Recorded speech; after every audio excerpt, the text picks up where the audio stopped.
Welcome everybody. Today is the World Mental Health Day. It's a special interview section we are having with a psychologist. She's going to talk about the World Health Mental Day. So please, may we know you, ma? Hi everyone, my name is Tona. Okay, you're welcome. So what do you think about the World Mental Health Day? Okay, we should start from what mental health.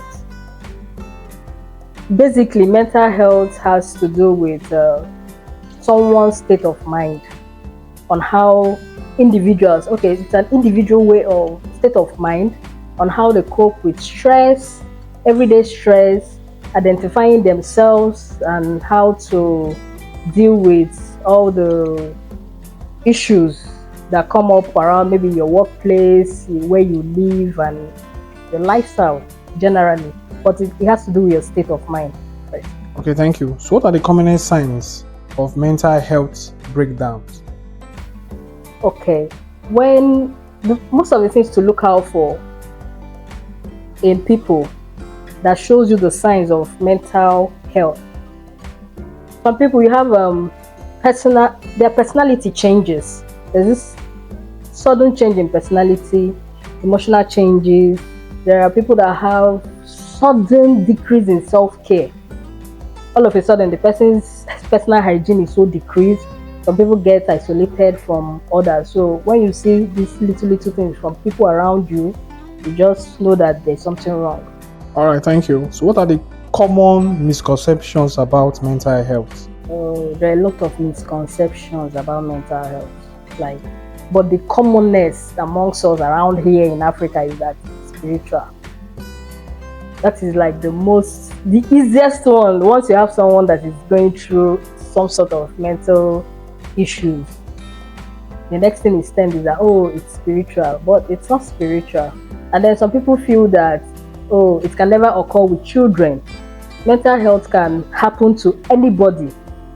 And for adults that are exhibiting all this mental illness, you find out that if you trace back or you have conversations with them, you find out it started from childhood. But these are because it could be genetic, it could be psychological, it could be from the social environment. So there are a lot of misconceptions, but let's just drop this. Okay, what role does stigma play in mental health? Okay, just because of the misconception of mental health, a lot of people feel stigmatized. Like, you see people going through issues that they need to talk about. They don't try to voice it out because, this other person will just feel that in Igbo language, this person has gone nuts. But that's not the issue. So we'll try to encourage people to understand that there is something like mental illness, and it can happen to anybody at any point in time. So it's just the way we had a lot of stigma on HIV. That is the way it is. So that is why people don't really talk about what they go through and all. But there are cases, and it should be stopped. So how do we reduce this stigma? I think we should first of all introduce conversations about mental illness. Make people understand that, this is not a death sentence. It's just normal like every other sickness. Then schools should integrate it in, like, even from the primary level. Let us understand that, let children know that there are things like this. Not just, people get to know about mental illness when they get to like the university level. Should be introduced the way we introduce other subjects. Introduce it in primary schools, secondary schools. Talk about it. Organize conferences. Organize shows. Talk about mental illness enough so that people get to know about it and see it as normal. And then look out for people that has these small signs of mental illness and try to help them. All right, thank you very much. So mental health awareness, is it important in today's world? Oh yes, it's very, very, very, very, very important in today's world. By the time you sit and talk with a lot of people, you find out that most of the characters you assume, this person is so erratic, oh, this person is gets angry so easily, oh, this person is like this. Like, you find out that these things are from these are issues that have been building up all the way down from when they were little. Things that they picked around them. So it's very, very important we talk about it. I feel mental illness is not even spoken about enough. Like, you have, I can give an example. You have a case of where a pregnant woman, most people don't know about things we call, there's prenatal depression and there's postnatal depression. These are depressions that are induced by pregnancy. So a lot of people don't even know about it. I've heard I've heard that there is a woman that once she gives birth, she loses it like until after several months, then she gets herself back. So imagine if there's no form of awareness or people around her, they're just going to tag her, oh, this person is having a kind of spiritual problem. So it's very important that we talk about mental illness very, very well in today's world. All right, thank you very much. So, what strategies will be helpful in maintaining one's mental well-being? Okay. I think the world is already stressful. Try and reduce the stress. Will I call it factors that induce stress in our life? Try and engage in things that make you happy. Try and reach out to people. If you like going out, just try and get your mind off a lot of stress. Relax. Take out time to self-meditate. Go out. Meet people. Just try and relax yourself. And I think then when you have issues, you can book. There are psychologists online. Book people on psychologists online, and it's highly confidential. Talk to them. Talk about your issues, and I think those are the measures you can start with reducing mental health. What role does self-care play in one's mental health? Okay, so when we're talking about self-care, probably most people just think it's about like having your bed, dressing up and all that. Not that is not just self-care. You have to take care of your mental self. Take out time from work sometimes. There are people that, they're working from January to December, no stop, no break, or you want to meet up the targets of life. No, you're going to break down. And most times, these things lead to physical illnesses themselves. So I'm going to suggest that, especially the people in the workplace, try out time out work, relax your brain, forget everything about work. Go on a vacation if you like hiking, if you like swimming, just do something. Eat well, exercise, meet with people, and it's going to help with the development of our mental health. All right, you talked about workplace. So, how can employers better support their employees on their mental health? So, okay, this one is dicey because every employer most times are looking out for the profits they're making from their job, workplace. Target. So I think most businesses or employers should make a structure, like have a well-planned structures for the employees, people working for you. There are some kind of incentives you give to people that work for you. If someone gets a target of social amount, why don't you compensate the person? It motivates the person to work more, and then the whole pressure on you do this, you don't do this, it should at least be reduced. Then create time for, there are some companies, I don't think they do things like team bonding.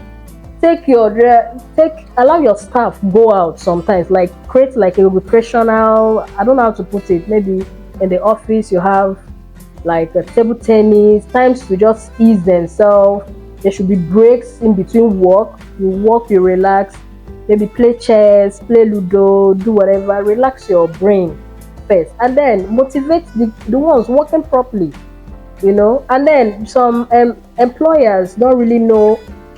It's not about not cautioning your employee, but sometimes you look at people, understand how they work well. Some people don't know how to work under pressure. In fact, they will deliver more when they're not working under pressure.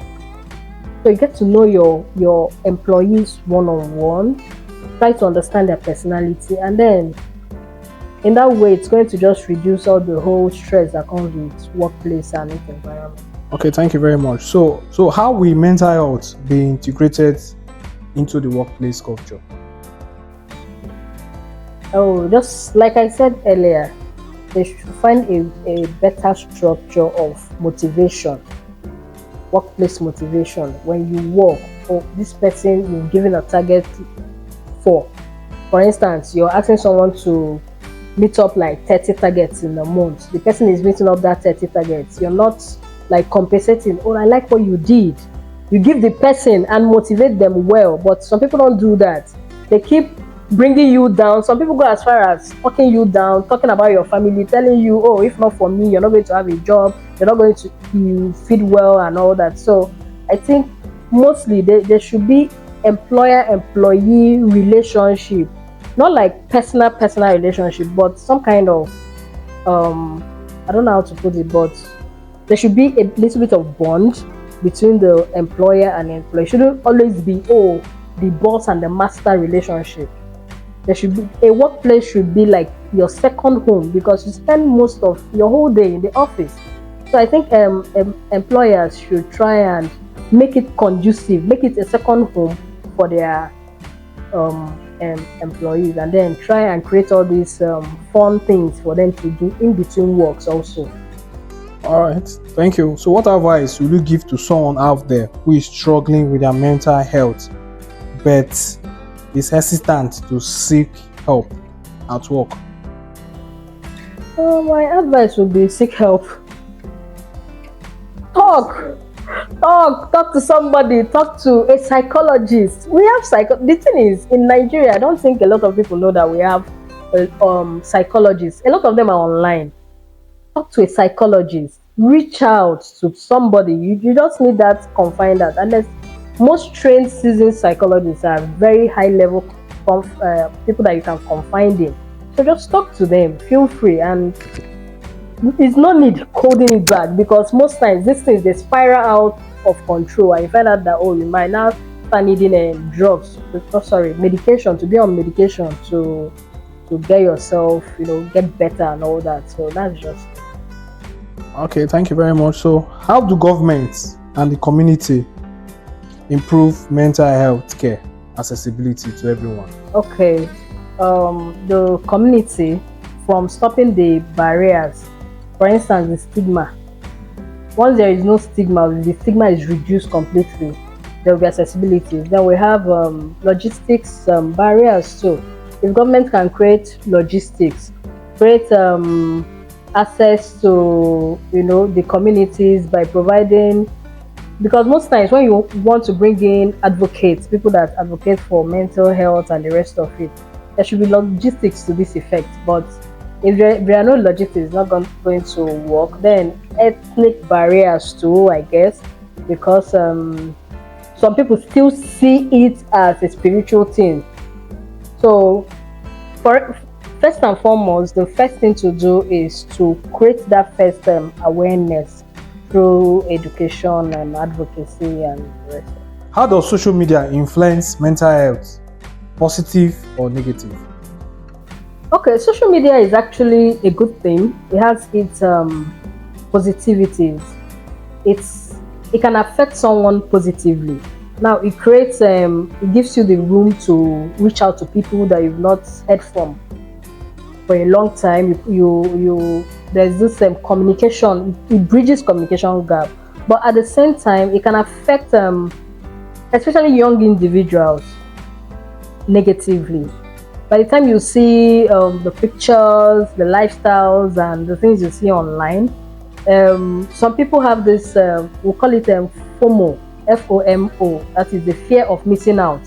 Before you know it, it starts creating depression in you, anxiety, you feel like you're not meeting up with other people, and and secondly, there are some contents that because of the way social media is designed now, there are some content that let's say children or young teenagers are not meant to be, they are not meant to get access to. But because it's there on social media, they are accessing it, and somehow it gets to their minds and can also mess the brain up. So yeah, it has the positive and the negative effect. Okay, so how can you encourage? Do you want to encourage more people to pursue careers in mental health? Yes. Oh, a lot of people should pursue it a lot. Just the way they see medicine and nursing and what is it called, pharmacy. All those courses that we feel, oh, they are like the top notch. People should pursue psychology, anything that has to do with mental health. Read about it on your own too. Know about it so that you can help people around you overcome some issues that they may be going through at, at any point in time. All right, thank you very much. So, what will be your last word for this World Mental Health Day? It's very, very encouraging. Today is mental World Mental Health Day, and from what I understand, I think the thing is movement, trying to, you know, get, how will I put it, like trying to spread the word around to people, the whole education, let people understand that mental illness is real and it can happen to just anybody at all. There is a lot of stress in the world now, so yes, I'm in full support of it, and it should get to the grassroots, let the government help in this whole advocacy. All right, thank you, Tona, for joining us. Thank you for having me.